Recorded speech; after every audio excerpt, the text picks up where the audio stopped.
చేసి ఇది మేము చెప్పేటువంటి వైఎస్ఆర్సీపీ వాళ్ళు చెప్పేటువంటి లెక్కలు కాదు, మీ ప్రభుత్వం విడుదల చేసినటువంటి లెక్కలు అని చెప్పేసి ఈ సందర్భంగా నేను చూపించేటువంటి ప్రయత్నం చేస్తున్నా. అంతేకాదు పవన్ కళ్యాణ్ గారు మొన్న జరిగినటువంటి సాధారణ ఎన్నికల తర్వాత జరిగినటువంటి ఎన్ఆర్ఈజీఎస్ వర్కుల్లో కూడా 4.18% అంటే 9/1/2025 వరకు 9/1/2025 సంవత్సరం వరకు జరిగినటువంటి పన్నుల్లో 4.18% అవినీతి జరిగిందని చెప్పేసి మీ ప్రభుత్వం విడుదల చేసేటువంటి లెక్కాచారాలు చాలా స్పష్టంగా చెప్తున్నప్పటికీ కూడా ఇవన్నింటినీ మూచిపెట్టేటువంటి ప్రయత్నం పవన్ కళ్యాణ్ గారు చేస్తున్నారు.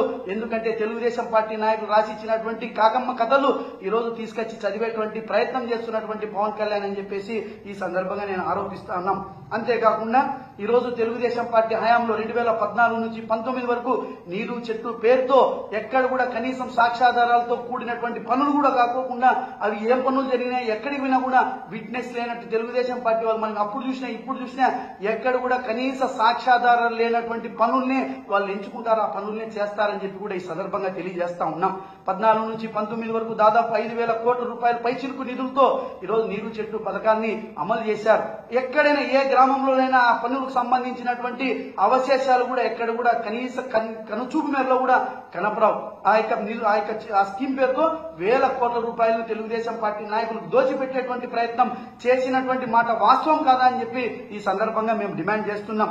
అంతేకాకుండా 2014 నుంచి 19 వరకు ఫారం పనుల పేరుతో 11 లక్షల ఫారం పనులను తొయ్యామని చెప్పేసి 5,940 కోట్ల రూపాయలను ఆ రోజు తెలుగుదేశం పార్టీ వారి నాయకులు దోచుకోవడం జరిగింది. నేను అనంతపురం జిల్లా పరిషత్ ప్రతిపక్ష నాయకుడు ఉన్నప్పుడు అనంతపురం జిల్లాలో 1,00,000 ఫారం పనుల పేరుతో 543 కోట్ల రూపాయలను డ్రా చేస్తే మేము ప్రత్యక్షంగా క్షేత్రస్థాయిలో విజిట్కి వెళ్తే ఎక్కడ కూడా కనీసం బకెట్ నీళ్లు నిలబడేటువంటి గుంతలను కూడా తీసినటువంటి పాపాన పోలేదు. ఇదేనా చంద్రబాబు నాయుడు మీరు సంపదను సృష్టించడం అంటే అని చెప్పి ఈ సందర్భంగా నేను అడుగుతా ఉన్నా. ఇదే జగన్మోహన్ రెడ్డి గారి ప్రభుత్వంలో 19 నుంచి 24లో మీకు బుద్ధి పుట్టినటువంటి ఈ రాష్ట్రంలో మీకు బుద్ధి పుట్టినటువంటి గ్రామానికి వెళ్ళండి. ఆ గ్రామంలో గ్రామ సచివాలయం మీకు స్వాగతం పలుకుతుంది, ఆర్బీకే సెంటర్ స్వాగతం పలుకుతుంది, మిల్క్ సెంటర్ స్వాగతం పలుకుతుంది, హెల్త్ సెంటర్ స్వాగతం పలుకుతుంది, డిజిటల్ లైబ్రరీ స్వాగతం పలుకుతాయి. ఇంకా 25-30 సంవత్సరాల తర్వాత కూడా ఈ రోజు జగన్మోహన్ రెడ్డి గారు ఈ రోజు నిర్మాణాత్మకంగా కన్స్ట్రక్టివ్ గా థింక్ చేసి ఈ రోజు గ్రామం అభివృద్ధి అంటే గ్రామం సర్వతోముఖాభివృద్ధిగా అభివృద్ధి చెందితేనే చెందినట్లుగా భావించి ఈ రోజు విజన్ ఉన్నటువంటి నాయకుడిగా ఈ రోజు ఆ రకమైనటువంటి బ్రహ్మాండమైనటువంటి అభివృద్ధి చేసినటువంటి చరిత్ర జగన్మోహన్ రెడ్డి గారిది కాదా అని చెప్పి నేను అడుగుతా ఉన్నా. మీరు గతంలో చేసినటువంటి పనులకు ప్రస్తుతం చేసినటువంటి పనులకు ఎక్కడైనా కనీసం ఆ రకమైనటువంటి నిర్మాణాత్మక చేపట్టినటువంటి ఒక్కటనైనా చూపించేటువంటి సత్తా మీకుంది అని చెప్పి కూడా నేను ఈ సందర్భంగా నేను అడుగుతా ఉన్నా.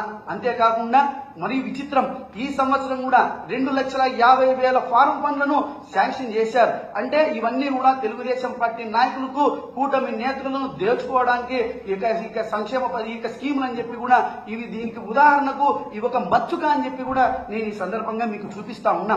ఈ రోజు మనం ఒక మనిషి అభివృద్ధి చెందినాడంటే ఒక కాలో ఒక చెయ్యో అభివృద్ధి చెందితే అభివృద్ధి చెందినట్లు కాదు.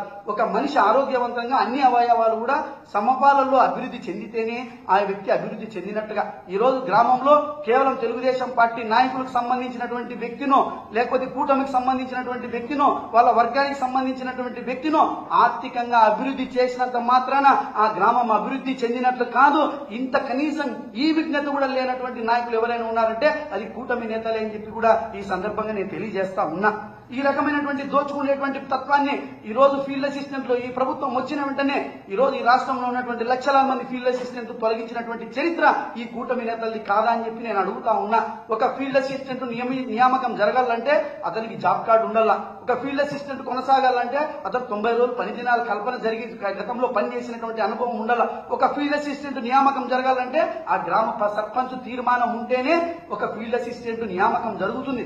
ఇవన్నింటినీ కూడా తుంగలెత్తి కేవలం తెలుగుదేశం పార్టీ ప్రాథమిక సభ్యత్వం ఉన్నటువంటి దాన్ని ఆధారంగా తీసుకుని ఈ రోజు ఈ రాష్ట్రంలో ఉన్నటువంటి లక్షల మంది నిరుద్యోగులందరినీ కూడా ఫీల్డ్ అసిస్టెంట్ గతంలో పనిచేసిన ఫీల్డ్ అసిస్టెంట్లందరినీ కూడా ఈ రోజు తొలగించి నిర్దాక్షిణ్యంగా తొలగించి తెలుగుదేశం పార్టీ నాయకులను అడ్డం పెట్టుకుని ఈ రోజు వాళ్ళందరినీ వాళ్ళందరినీ కూడా ఫీల్డ్ అసిస్టెంట్ గా మార్చుకుని ఈ రోజు వేలాది కోట్ల రూపాయలు ఈ రోజు దోచుకునేటువంటి ప్రయత్నం జరుగుతా ఉంటే ఎక్కడెక్కడ అడ్డుకుంటా అంటే మన ఉదాహరణకు మనం చూసాం ఆలూరులో జరిగినటువంటి ఫీల్డ్ అసిస్టెంట్ ను నిర్దాక్షిణ్యంగా పొట్టన పెట్టుకుంటున్నటువంటి చరిత్ర ఈ రకమైనటువంటి భయాందోళనకు గురి చేసి ఈ రోజు ఎన్ఆర్ఈజీఎస్ పనులన్నింటినీ కూడా తెలుగుదేశం పార్టీ నాయకులు పందికొక్కుల మారిగా ఈ రోజు దోచుకునేటువంటి ప్రయత్నం జరుగుతా ఉంది అని చెప్పేసి కూడా ఈ సందర్భంగా నేను తెలియజేస్తా ఉన్నా. ఇంకా అత్యంత దురదృష్టకరమైనటువంటి సంఘటన ఏంటంటే జనవరి 9వ తేదీ నుంచి ఈ రోజు కూడా ఉపాధి హామీ పనుల్లో పనిచేసినటువంటి కూలీలకు ఈ రోజు కూడా వేతనాన్ని విడుదల చేసినటువంటి పాపాన పోలేదు ఈ ప్రభుత్వం అని చెప్పి కూడా ఈ సందర్భంగా నేను అడుగుతా ఉన్నా. ఇప్పటికి కూడా 820 కోట్ల రూపాయల నిధులు ఈ రోజు కూడా ఉపాధి హామీ కూలీలకు రావాల్సినటువంటి చెందాల్సినటువంటి నిధులను విడుదల చేయలేనటువంటి దౌర్భాగ్యమైనటువంటి స్థితిలో ఈ ప్రభుత్వం ఉన్నటువంటి మాట వాస్తవం కాదా అని చెప్పి నేను అడుగుతా ఉన్నా. 72 రోజులు పని దినాలు గడిచిపోయినప్పటికీ కూడా ఈ రాష్ట్రంలో ఉన్నటువంటి పేద ప్రజలు అన్ని సంక్షేమ పథకాలకి అర్హులైంది కూడా ఏ ఒక్క సంక్షేమ పథకాన్ని కూడా అందుకోలేనటువంటి దయనీయమైనటువంటి పరిస్థితిలో తమ యొక్క జీవన ప్రమాణాలు దిగజారేటువంటి క్రమంలో కూడా ఈ రోజు ఉపాధి హామీ పనులకు వెళ్తే ఆ ఉపాధి హామీ పని చేసినటువంటి వేతనాన్ని కూడా పొందలేనటువంటి దౌర్భాగ్యమైనటువంటి పరిస్థితిలో ఈ రాష్ట్ర ప్రజలను నెట్టవేసినటువంటి చరిత్ర మీది కాదా అని చెప్పి ఈ సందర్భంగా చంద్రబాబు నాయుడిని పవన్ కళ్యాణ్ని నేను ప్రశ్నిస్తా ఉన్నా. అటువంటి మీరు నిన్న జరుగుతా అంటే అసెంబ్లీలో సాంస్కృతిక కార్యక్రమాల పేరుతో ఈ రోజు మీ సహచరుడు మాజీ ముఖ్యమంత్రి అయినటువంటి ఇక జగన్మోహన్ రెడ్డి గారి పైన మీరు సాంస్కృతిక కార్యక్రమం పేరుతో ఇక డ్రామాలు రక్తి కట్టించి సెటైర్లు వేసి అతని యొక్క వ్యక్తిత్వాన్ని మీరు ఈ రోజు తగ్గించేటువంటి ప్రయత్నం చేస్తారా? ఈ రోజు ఇకలు పక్కపక్కలు చూస్తా ఉంటే ఈ రాష్ట్రంలో ఉన్నటువంటి పేదలకు ఒక్క పూట ఒక్క ముద్ద పెట్టలేనటువంటి అయోగ్యులుగా తప్పుడు హామీలతో 143 తప్పుడు హామీలు ఇచ్చి గద్దెనెక్కినటువంటి మీకు కనీసం వాళ్ళ పట్ల మానవత్వం గాని కనికరం గాని లేనటువంటి సైకోలు ఈ రోజు కూటమి నేతలు కాదా అని చెప్పి ఈ సందర్భంగా నేను ప్రశ్నిస్తా ఉన్నా.